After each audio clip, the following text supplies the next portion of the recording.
Et si la racine de votre fatigue tenace, de ces fringales qui vous réveillent en la nuit, et de cette graisse abdominale impossible à déloger n'était pas une fatalité génétique, mais une porte rouillée qui ne s'ouvre plus aux bonnes clés? Et si, en 30 jours bien ciblés, on pouvait lubrifier cette serrure, rendre la clé à nouveau efficace et retrouver de l'énergie, une meilleure concentration et des courbes plus stables sur la balance? Je vais vous présenter un plan concret, appuyé par la science et l'expérience clinique, pour renverser souvent la résistance à l'insuline de façon naturelle, et le faire commencer aujourd'hui, jour 1 d'un défi de 30 jours que vous pouvez appliquer chez vous, étape par étape. Je suis praticien en santé fonctionnelle, et j'ai accompagné des dizaines de personnes qui vivaient exactement ce que vous vivez peut-être. Glycémies instables, prise de poids centrée sur le ventre, fatigue après les repas, et parfois le diagnostic de prédiabète, posé comme une épée de Damoclès. Ce que je vois régulièrement, et ce que confirment des revues et organismes comme le JAMA, le Lancet, le CDC, ou des équipes universitaires telles que celle de Yale, c'est que la résistance à l'insuline est largement liée à des facteurs modifiables.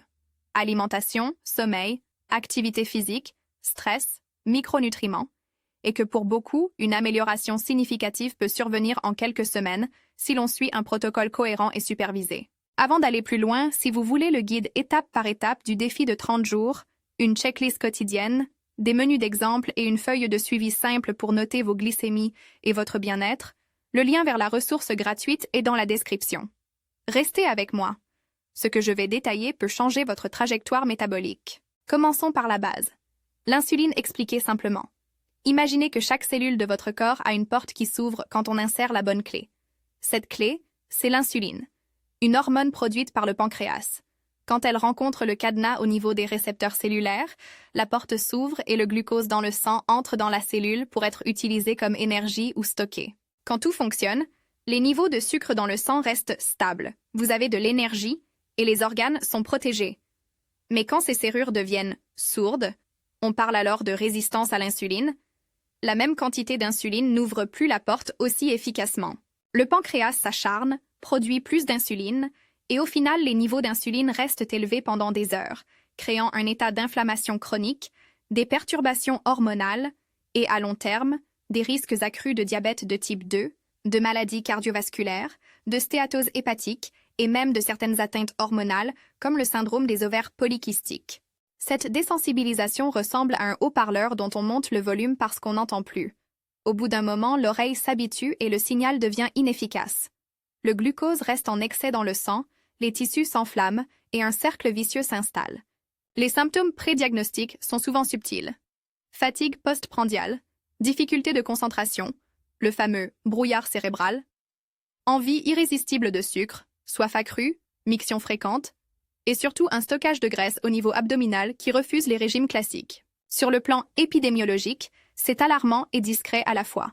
Près de 38 à 40% des adultes aux États-Unis présentent un état de prédiabète selon des analyses récentes, et beaucoup ne sont pas diagnostiqués. À l'échelle mondiale, les estimations de la Fédération internationale du diabète et d'autres institutions montrent une progression rapide des troubles métaboliques liés à notre mode de vie moderne. Ce n'est pas une condamnation individuelle, c'est un signe que notre environnement alimentaire et nos habitudes favorisent une dérégulation métabolique que nous pouvons, dans une large mesure, corriger. Quelles sont donc les causes concrètes de cette résistance à l'insuline? On peut regrouper les principaux facteurs modifiables en quelques blocs faciles à retenir.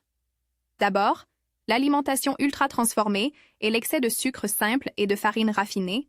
Ces aliments génèrent des pics glycémiques répétés, entraînent une production d'insuline excessive et favorisent le stockage de graisse viscérale. Ensuite, l'accumulation de graisse viscérale elle-même n'est pas innocente. Elle sécrète des substances inflammatoires, les adipokines, qui altèrent la signalisation de l'insuline. La sédentarité joue un rôle majeur.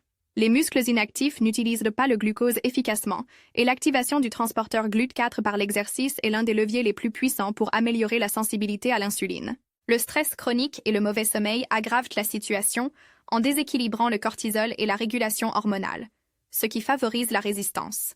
Enfin, des carences en éléments clés, magnésium, chrome, vitamine D, parfois en zinc ou en certaines vitamines B, peuvent diminuer la capacité des cellules à répondre correctement à l'insuline.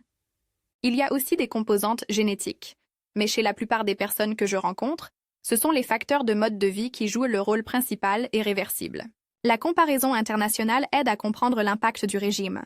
Les populations vivant dans les zones bleues ou suivant des modèles alimentaires méditerranéens montrent des incidences beaucoup plus faibles d'altérations métaboliques. Des études citées dans des revues de référence et des analyses épidémiologiques confirment que les régimes riches en aliments entiers, en fibres, en graisses mono- et polyinsaturées et en protéines de bonne qualité s'associent à une meilleure sensibilité à l'insuline.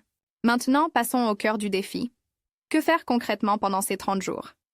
Mon approche est simple et se concentre sur 4 piliers: alimentation, mouvement, sommeil, gestion du stress et supplémentation ciblée.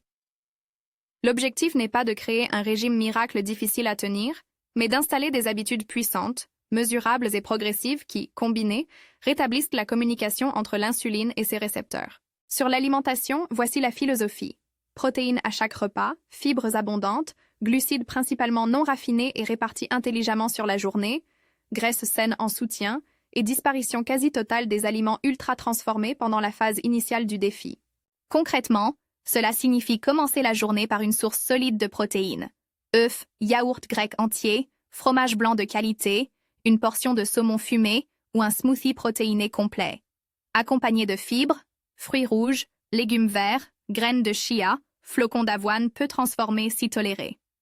Le déjeuner doit prioriser les légumes colorés, une portion de protéines, poissons, volailles, légumineuses si vous les tolérez bien, et des lipides de qualité: avocat, huile d'olive extra vierge, noix.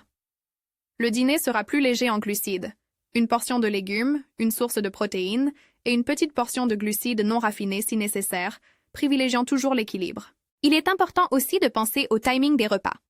Plutôt que s'acharner sur des jeûnes prolongés qui peuvent ne pas convenir à tout le monde, je recommande une fenêtre d'alimentation modulée selon le sexe et la situation hormonale. Pour beaucoup d'hommes, une fenêtre de 10 à 12 heures peut être bien tolérée. Pour beaucoup de femmes, surtout celles qui ont des déséquilibres hormonaux ou des antécédents de troubles alimentaires, une fenêtre plus douce de 9 à 10 heures, ou simplement un focus sur la qualité et la régularité des repas sans jeûnes extrêmes, est souvent préférable. Les hormones féminines peuvent être plus sensibles au stress métabolique, et le but est d'améliorer la sensibilité à l'insuline sans déclencher des effets secondaires hormonaux indésirables. Quelques exemples de repas réels pour le défi: un bol de fromage blanc entier avec des myrtilles, des graines de lin moulues et une poignée de noix pour le matin. Pour le déjeuner, une salade de lentilles tièdes avec roquettes, tomates cerises, saumon grillé et une vinaigrette à l'huile d'olive. Pour le dîner, un filet de poulet rôti, brocoli vapeur et une petite patate douce rôtie si vous avez besoin de glucides. Une collation raisonnable peut être un œuf dur et quelques amandes ou un petit yaourt nature. Évitez les boissons sucrées et limitez fortement l'alcool pendant ces 30 jours, car ces éléments sabotent rapidement la sensibilité à l'insuline. Le contrôle des portions reste utile, mais l'accent doit aller sur la qualité: protéines complètes, fibres solubles et insolubles, graisses insaturées et un apport raisonnable en glucides complexes. Pensez à la protéine comme l'outil qui stabilise la glycémie après les repas. Elle réduit les pics de glucose et stimule la satiété. Les fibres ralentissent l'absorption des sucres et nourrissent le microbiote, un facteur de plus en plus reconnu dans la régulation métabolique. Dans la pratique clinique, j'ai vu des patients enregistrer une baisse notable de glycémie à jeun et d'A1C en quelques semaines en remplaçant céréales raffinées, jus et snacks industriels par ces types de repas.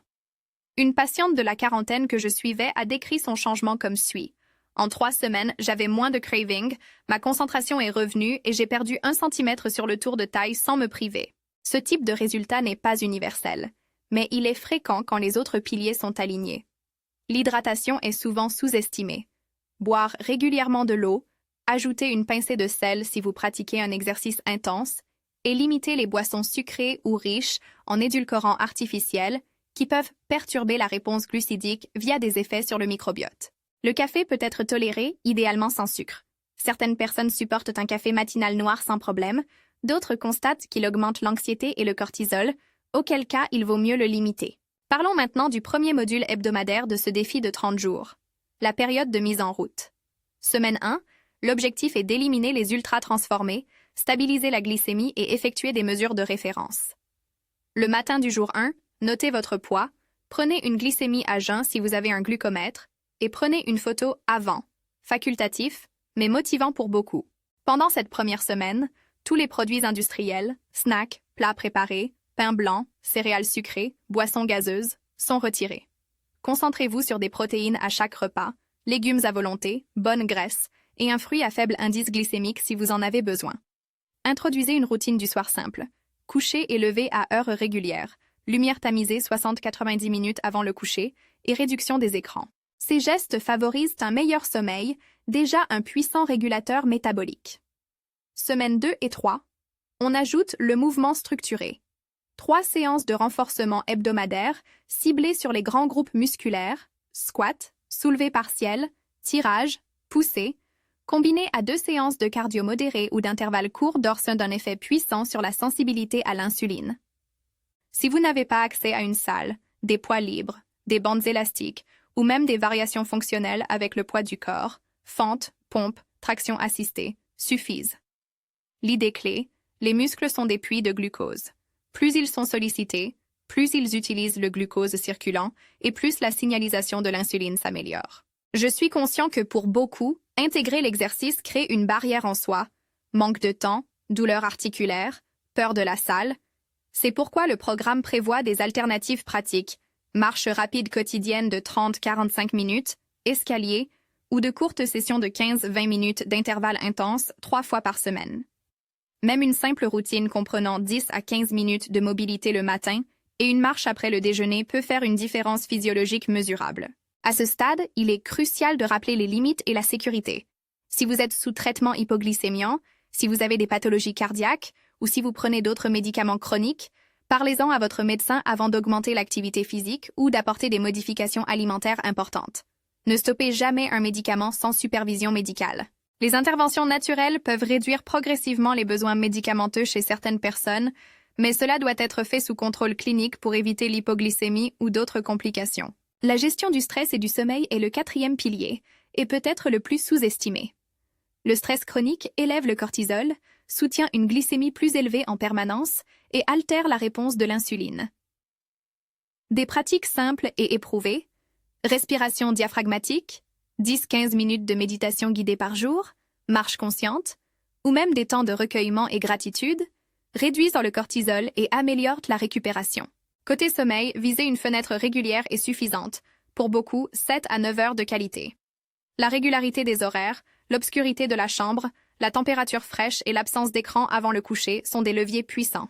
Avant de détailler les suppléments et la posologie des plantes que j'utilise en clinique comme outils adjuvants, je veux que vous reteniez ceci. Les compléments ne sont pas une substitution aux changements alimentaires et au mouvement. Ils viennent en soutien. Parmi ceux qui ont le plus de preuves et que j'intègre le plus souvent, la berbérine et le chrome, polynicotinate, figurent en tête. La cannelle de Ceylan, la feuille de mûrier, le gymnéma, le magnésium, l'acide alpha-lipoïque, le fenugrec et l'inositol sont d'autres options intéressantes selon le profil clinique. Par exemple, dans certaines études cliniques et dans l'expérience rapportée en pratique, la berbérine à raison d'environ 500 mg 3 fois par jour après les repas montre un effet de réduction de la glycémie à jeun et améliore la 1C. Le chrome polynicotinate à dose modérée peut aider à améliorer la tolérance au glucose chez des personnes présentant une carence ou une sensibilité particulière. Mais ces posologies sont présentées ici comme des exemples tirés de la littérature. Elles nécessitent une validation par un professionnel, surtout si vous prenez d'autres médicaments.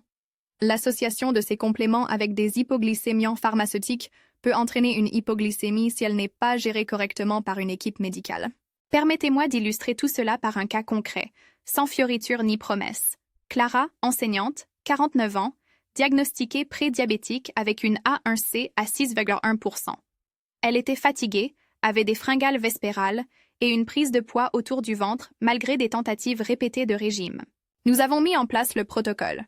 Suppression des aliments ultra-transformés, équilibre des macronutriments avec protéines à chaque repas, marche quotidienne de 30 minutes, 2 séances de renforcement hebdomadaire, amélioration de l'hygiène du sommeil et introduction d'un complément de magnésium le soir pour aider le sommeil et la sensibilité métabolique. En 30 jours, Clara a rapporté moins de fringales, meilleure énergie et, point important, une glycémie à jeun plus basse de 10-15% par rapport à son point de départ.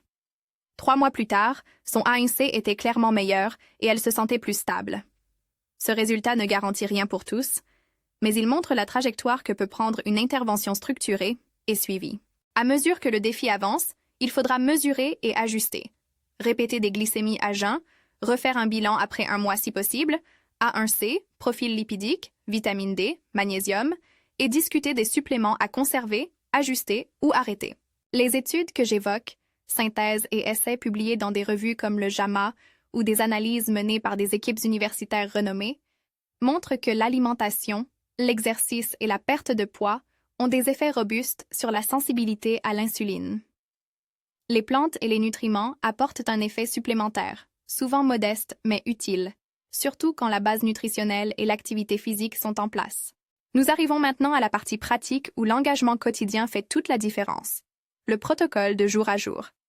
Les premiers jours sont souvent les plus difficiles en termes de résistance comportementale, c'est normal. Vous allez ressentir des envies, peut-être un peu de fatigue pendant les premières 72 heures, signe que votre métabolisme s'ajuste, mais vous allez aussi commencer à noter des différences. Moins d'écart glycémique, meilleure concentration, une digestion plus régulière et souvent une meilleure humeur. Le défi consiste non pas à être parfait, mais à être cohérent. Prioriser la qualité, mesurer les progrès et adapter selon votre tolérance et vos contraintes. C'est à ce point du parcours que beaucoup me demandent. Et les contrôles biologiques? Que puis-je attendre en termes de chiffres en 30 jours?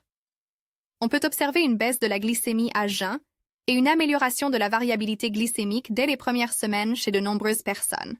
L'A1C, qui reflète des moyennes sur environ 3 mois, stagnera ou commencera à s'infléchir vers le bas au bout de 4 à 8 semaines. C'est pourquoi un suivi à 3 mois est souvent recommandé pour évaluer la progression réelle. Rappelez-vous que l'A1C n'est qu'un indicateur. Votre vécu, énergie, sommeil, fringales est tout aussi important. Je vais m'arrêter ici pour la suite immédiate. Dans la prochaine partie, nous entrerons dans le détail des compléments les plus étudiés, posologies indicatives, mécanismes d'action simplifiés, interactions à surveiller, et je vous fournirai un plan journalier précis pour les jours 8 à 30, avec des menus types, des options pour les voyages ou les dîners à l'extérieur, et des protocoles d'entraînement pas à pas pour débutants comme pour pratiquants confirmés. Avant cela, prenez un instant pour noter vos données de départ. Poids, glycémie à jeun si possible, heure de sommeil habituelle et une photo représentative. Ces éléments deviendront votre point de comparaison et votre motivation réelle pour mesurer le bénéfice du défi. Si vous avez commencé à appliquer ces changements, dites-vous que chaque repas équilibré, chaque marche, chaque heure de sommeil récupérée compte. La résistance à l'insuline n'est pas une fatalité inscrite dans vos gènes, c'est souvent une réponse adaptative à des stimuli modifiables. Avec discipline et suivi, beaucoup de personnes observent des améliorations importantes en l'espace d'un mois. Dans la suite, nous verrons comment optimiser ces gains et comment sécuriser le processus si vous êtes sous traitement médical. Entrons directement dans le cœur pratique. Les suppléments, leurs mécanismes, des posologies indicatives tirées de la littérature clinique et de l'expérience pratique, suivies d'un plan journalier pour les jours 8 à 30, des protocoles d'entraînement pas à pas, des conseils précis pour le sommeil et la gestion du stress, puis des tests à faire et d'un dernier niveau de sécurité pour ceux qui prennent des médicaments. Je donnerai des exemples concrets et des variantes pour hommes et femmes, et je terminerai par 2 mini-récits cliniques supplémentaires pour montrer ce qui peut arriver quand on suit le protocole de façon stricte et encadrée. Commençons par la berbérine, souvent citée en tête des outils naturels, ayant un effet métabolique soutenu. La berbérine est un alcaloïde extrait de plantes comme l'épine vinette et le berbéris. Son action principale, telle qu'observée dans des essais cliniques, implique l'activation de l'AMP Activated Protein Kinase, AMPK, une sorte de capteur énergétique cellulaire qui améliore l'absorption du glucose par les tissus et favorise le métabolisme lipidique. En pratique, la dose souvent reportée dans la littérature et utilisée en milieu clinique est d'environ 500 mg 3 fois par jour, prise avec les repas. C'est présenté ici comme un exemple tiré des sources. La berbérine peut interagir avec certains médicaments, notamment ceux métabolisés par le cytochrome P450, et surtout, elle potentialise l'effet hypoglycémiant d'autres agents. Si vous prenez de la metformine ou des sulfamides, une supervision médicale s'impose pour éviter l'hypoglycémie. Certaines personnes rapportent de légers troubles digestifs au début. Commencer par une dose fractionnée et la prendre avec la nourriture réduit ce risque. Le chrome, en particulier sous forme de polynicotinate de chrome, est un oligo-élément impliqué dans le métabolisme des glucides. Les études montrent un signal favorable sur la tolérance au glucose chez des sujets présentant une carence ou une sensibilité particulière. Les posologies cliniques courantes varient, mais 200 à 400 microgrammes par jour est une plage souvent utilisée comme repère. Le chrome est plutôt bien toléré, mais il doit être pris avec précaution en présence d'insuffisance rénale et en association avec des médicaments hypoglycémiants. La cannelle de Ceylan mérite une mention spécifique. Ce n'est pas la cannelle cassia vendue à bas prix et riche en coumarine, qui peut, en forte quantité, poser un risque hépatique. La sélane, utilisée à raison d'1 à 2 grammes par jour, ou des extraits standardisés selon la teneur en polyphénol, peut moduler la digestion des glucides et la sensibilité postprandiale au glucose. Dans la pratique, l'ajout d'une cuillère à café de cannelle scellant à un smoothie matinal ou à un yaourt n'est pas seulement agréable au goût, c'est aussi un acte métabolique. La feuille de mûrier et le gymnema sylvestre sont des plantes traditionnelles utilisées pour diminuer les pics glycémiques en ralentissant l'absorption des sucres au niveau intestinal et en modulant la perception du goût sucré. Le gymnema est parfois utilisé en gélule à 200-400 mg par jour selon les extraits, la feuille de mûrier en 1-2 g de poudre ou sous forme d'extrait standardisé. Encore une fois, ces plantes ne sont pas des substituts aux changements alimentaires. Elles fonctionnent mieux quand les pics glycémiques sont déjà réduits par l'alimentation. Le magnésium est une clé souvent négligée. Beaucoup de personnes ayant une sensibilité à l'insuline présentent un statut en magnésium suboptimal, et des études montrent qu'une supplémentation peut améliorer l'insulinorésistance. Les formes bien tolérées incluent le citrate, le glycinate ou le bisglycinate. Une dose courante en clinique est de l'ordre de 200-400 mg de magnésium élémentaire le soir, ce qui aide aussi la qualité du sommeil. Attention aux formes oxydes qui sont moins bien absorbées et plus susceptibles de provoquer des diarrhées à dose élevée. L'acide alpha-lipoïque, ALA, est un antioxydant impliqué dans le métabolisme mitochondrial et l'amélioration de la sensibilité à l'insuline. Des posologies de 300 à 600 mg par jour sont fréquemment citées dans les essais. L'inositol, en particulier le myo-inositol chez les femmes avec SOPK, a montré des bénéfices sur la sensibilité à l'insuline et la régulation hormonale. Les doses varient selon les formulations, et l'inositol est particulièrement utile chez les femmes présentant des troubles du cycle. Le fenugrec a une longue histoire et, dans certains essais, des graines ou des extraits ont amélioré la glycorégulation. Les formes traditionnelles sont les graines moulues, quelques grammes avec un liquide, ou les extraits standardisés. Enfin, l'acide alpha-lipoïque, le resveratrol et certains extraits polyphénoliques complets peuvent compléter l'approche métabolique, mais leur impact est souvent modeste comparé à la berbérine et au chrome, et leur utilisation doit être personnalisée. Je le répète, ces posologies sont des repères extraits de la documentation et de mon expérience clinique. Elles doivent être validées par un professionnel de santé, surtout si vous prenez des médicaments. Ne diminuez jamais une dose pharmaceutique sans supervision médicale. En revanche, discutez avec votre équipe pour voir si une réduction progressive est possible lorsque votre glycémie se stabilise. Passons désormais au plan journalier détaillé pour les jours 8 à 30. Le jour 8 commence la phase d'intensification. Vous avez déjà stabilisé la glycémie en supprimant les ultra-transformés et en restructurant vos repas. Les jours 8-14 visent à renforcer la cohérence et introduire la supplémentation ciblée et l'exercice structuré. Le matin du jour 8, continuez une source protéique au réveil. Si vous avez adopté un smoothie, voici une recette efficace. Une base de kéfir ou yaourt grec entier, une portion de protéines en poudre de qualité, 20-30 g de protéines, une demi-tasse de baie, une cuillère à café de cannelle scellant, une cuillère à soupe de graines de chia ou de lin et une petite poignée d'épinards. Ce mélange fournit protéines, fibres, antioxydants et lipides utiles pour stabiliser la glycémie dès la première heure. Pour ceux qui préfèrent salé, un bol d'œuf brouillé aux épinards et avocats fonctionne aussi. Avant le déjeuner, si vous êtes sous traitement hypoglycémiant, contrôlez votre glycémie selon les recommandations de votre soignant. Le suivi permet d'ajuster l'activité et l'apport glucidique. Le déjeuner devrait rester centré sur des légumes à volonté, 100-150 g de protéines maigres ou poissons gras, et une portion modérée de glucides non raffinés, comme une demi-patate douce, 1-2 tasses de quinoa ou lentilles. Après le repas, une marche de 10-20 minutes aide la captation du glucose par les muscles, un geste simple et d'impact immédiat. Les séances d'entraînement de cette phase doivent être planifiées 3 fois par semaine pour la résistance, jour 9, jour 11 et jour 13 par exemple, en laissant toujours un jour de repos ou une activité légère entre les séances. Une séance typique pour un débutant progressif. Échauffement, 7-10 minutes, marche rapide, mobilité articulaire, squat poids du corps. Exercice 1, squat ou variante avec poids, 3 séries de 8-12 répétitions. Exercice 2, tirage horizontal, row, 3 séries de 8-12 répétitions. Exercice 3, développé couché ou pompe, 3 séries de 8-12 répétitions. Exercice 4, fente ou step-up, 3 séries de 8-12 répétitions par jambe. Finir par 8-10 minutes de travail cardio modéré.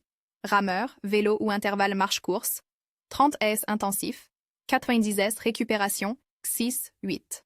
Pour des personnes plus avancées, on oriente vers des charges plus lourdes et moins de répétitions, 5, 8, et un accent sur la progression de la charge chaque semaine. L'objectif est d'augmenter la masse musculaire et donc la capacité de stockage et d'utilisation du glucose. Durant les jours 15-21, intensifiez légèrement l'entraînement si la récupération est bonne. Augmentez le volume ou introduisez 1-2 sessions courtes de haute intensité par semaine, HIIT, de 12-20 minutes, par exemple 20 secondes d'effort très intense, 40 secondes de récupération, répétez 10-12 fois. Gardez un jour complet de repos actif, marche, mobilité, yoga doux. Continuez la supplémentation ciblée. Berbérine si vous l'avez introduite à la dose indicative, chrome, magnésium au coucher, ALA si désiré, et les plantes choisies selon votre profil. Les jours 22-27 sont la période d'optimisation. Parlez avec votre soignant pour faire le point si vous êtes sous médication. Des adaptations peuvent être envisagées. Pendant cette période, affinez la répartition des glucides selon vos réponses. Si vous décelez une fluctuation importante le matin, diminuez légèrement les glucides matinaux et gardez davantage pour le déjeuner. Si vos glycémies nocturnes sont élevées, réduisez le dîner en glucides et augmentez la portion de légumes et de protéines. Voici un exemple de journée type en phase d'optimisation. Petit déjeuner protéiné, 20-30 grammes, collation légère si nécessaire, œufs durs plus légumes, déjeuner riche en fibres, plus protéines, plus graisse saine, promenade postprandiale, séance de musculation dans l'après-midi ou début de soirée, dîner léger à base de légumes et d'une protéine, 30-60 minutes avant le coucher, une routine de détente, lecture, respiration, douche tiède. Avant le coucher, prenez votre magnésium si vous en utilisez. Cela aide à la récupération et à la qualité du sommeil. Le jour 28 à 30 sont consacrés à l'évaluation et à la planification du prochain cycle. Reprenez les mesures de référence, poids, glycémie à jeun, et si possible un contrôle rapide comme une glycémie postprandiale standardisée. Réfléchissez à ce qui a fonctionné et à ce qui doit être ajusté. L'A1C n'aura peut-être pas eu le temps de refléter tous vos efforts. C'est normal. Mais si vos glycémies à jeun ont diminué, si vos fringales sont moins fréquentes et si votre énergie est meilleure, vous avez obtenu des gains réels. Abordons les distinctions hommes-femmes de manière plus nuancée. Les femmes présentent souvent une plus grande sensibilité hormonale aux variations énergétiques et glucidiques et peuvent réagir différemment aux fenêtres de jeûne. Beaucoup d'entre elles obtiennent de meilleurs résultats avec une fenêtre alimentaire plus courte mais modérée, 9-10 heures, et évitent les jeûnes prolongés répétés qui peuvent perturber la menstruation, la thyroïde ou la fertilité. Pour les femmes en périménopause ou ménopausées, l'approche doit être individualisée. Pour certaines, un jeûne intermittent léger fonctionne. Pour d'autres, mieux vaut privilégier la distribution des protéines et un sommeil réparateur. Si vous êtes enceinte ou allaitée, ne pratiquez pas de jeûne intermittent et consultez votre équipe soignante avant d'introduire des suppléments. Pour les hommes, des fenêtres de 10-12 heures sont souvent bien tolérées. Ils peuvent supporter des jeûnes plus longs occasionnellement si le reste des paramètres est en ordre. Toutefois, la progression doit rester graduelle et basée sur le ressenti et les mesures. Les athlètes hommes qui cherchent à préserver la masse musculaire doivent particulièrement veiller à un apport protéique suffisant et à un entraînement de résistance régulier. Un point souvent débattu est l'usage du sauna contre le cold plunge, bain froid. Les deux sont des outils complémentaires. L'exposition au sauna induit une réponse hormonale et une vasodilatation favorable, améliore la récupération et, chez certains, la sensibilité métabolique via des mécanismes anti-inflammatoires. Attention toutefois aux personnes ayant des risques cardiovasculaires. Le bain froid stimule la réponse du système nerveux autonome et peut améliorer la tolérance au stress et la récupération. Il est utile en alternance, mais il peut être stressant métaboliquement si pratiqué de façon excessive. Pour la majorité des personnes, commencez par des séances de sauna douce, 10-15 minutes, pas plus, avec hydratation avant et après, ou des douches froides progressives le matin est une stratégie équilibrée. Si vous avez des antécédents cardiaques, hypertension grave ou autres facteurs, consultez votre médecin avant d'utiliser ces techniques. Gérer les envies et la faim est crucial. En pratique, lorsque la glycémie chute ou qu'une envie intense arrive, interrogez-vous. Est-ce faim physiologique, stomac vide, baisse d'énergie, ennui, stress ou une habitude? Une stratégie simple est d'avoir apporté des collations protéinées, œufs durs, yaourt nature, petites poignées de noix et des légumes coupés. Le rituel de boire un verre d'eau et d'attendre 10-15 minutes permet souvent de distinguer une vraie faim d'une envie passagère. Utilisez la règle des 3. Mangez lentement, priorisez la protéine et évaluez la faim réelle sur 20 minutes. Sur le plan des tests biologiques, voici une liste utile à envisager en début de défi et à refaire selon le rythme clinique. Glycémie à jeun, hémoglobine glyquée, A1C, insuline à jeun pour calculer le HOMA-IR si possible, profil lipidique, cholestérol total, HDL, LDL, triglycérides, transaminase hépatique, ALT, AST, vitamine D, magnésium sérique, créatinine et fonction rénale, avant d'initier certains suppléments à forte dose, TSH si des symptômes hormonaux existent, et éventuellement une CRP pour le niveau d'inflammation. Un monitorage plus fin, comme un capteur continu de glucose, CGM, peut être extrêmement instructif pour comprendre vos réponses individuelles aux aliments et aux exercices. C'est un outil que j'utilise souvent en clinique pour personnaliser les recommandations. Abordons maintenant la sécurité avec les médicaments. Si vous prenez un antidiabétique, un hypoglycémiant ou de l'insuline, des changements alimentaires et des suppléments peuvent réduire vos besoins.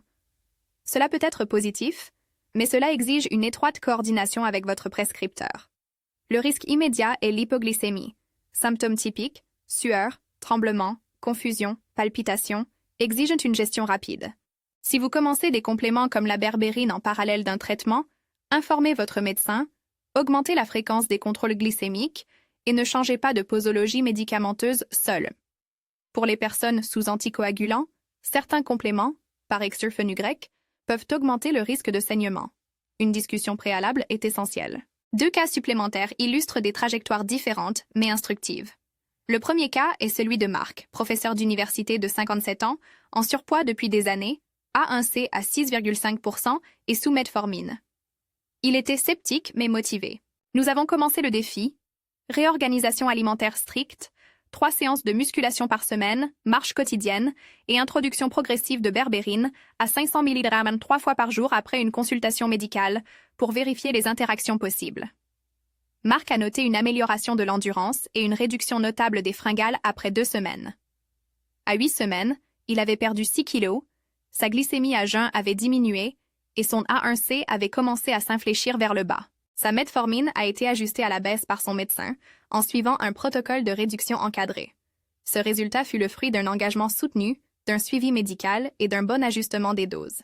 Le second cas, plus court et spectaculaire, concerne Aïcha, profession de santé de 36 ans, avec un long parcours de régime yo-yo et une forte fatigue post-prandiale.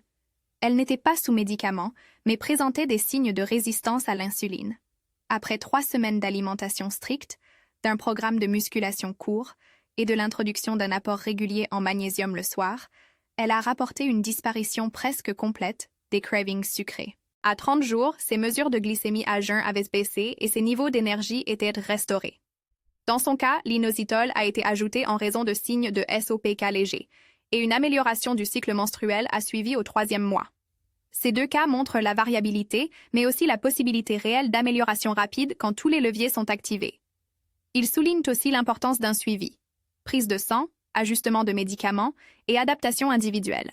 Sur la planification pratique après le jour 30, il faut réfléchir en termes de maintenance plutôt que de régime temporaire. Le défi de 30 jours est un catalyseur.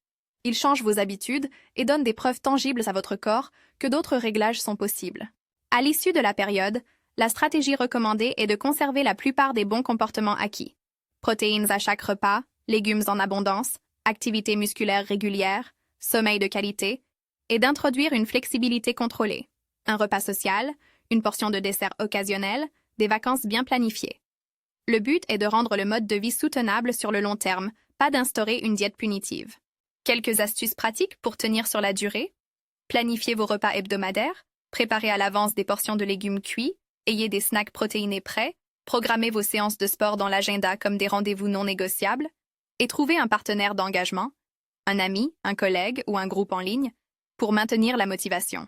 Mesurez régulièrement mais sans obsession, 1 fois par semaine pour le poids, hebdomadaire ou bi-hebdomadaire pour la glycémie capillaire si vous en faites, et un bilan sanguin tous les 3 mois pour suivre l'A1C et d'autres paramètres. Pour ceux qui voyagent ou mangent souvent à l'extérieur, privilégiez les options simples. Protéines grillées, légumes, demandez la sauce à part, évitez les accompagnements frits ou sucrés. En cas de dîner exceptionnel, compensez le lendemain par une journée plus légère en glucides et une marche prolongée. Enfin, revenons à l'aspect scientifique et aux références mentionnées. Des synthèses dans des revues à fort impact et des organisations de santé publique ont documenté le rôle central du mode de vie sur la prévention du diabète et l'amélioration de la sensibilité à l'insuline. Les méta-analyses et essais contrôlés montrent que la perte de poids modeste, l'augmentation de la masse musculaire et une alimentation riche en aliments entiers conduisent à des progrès mesurables. Les plantes et nutriments cités apportent souvent un effet additif intéressant, mais ils ne remplacent pas la base alimentaire et physique.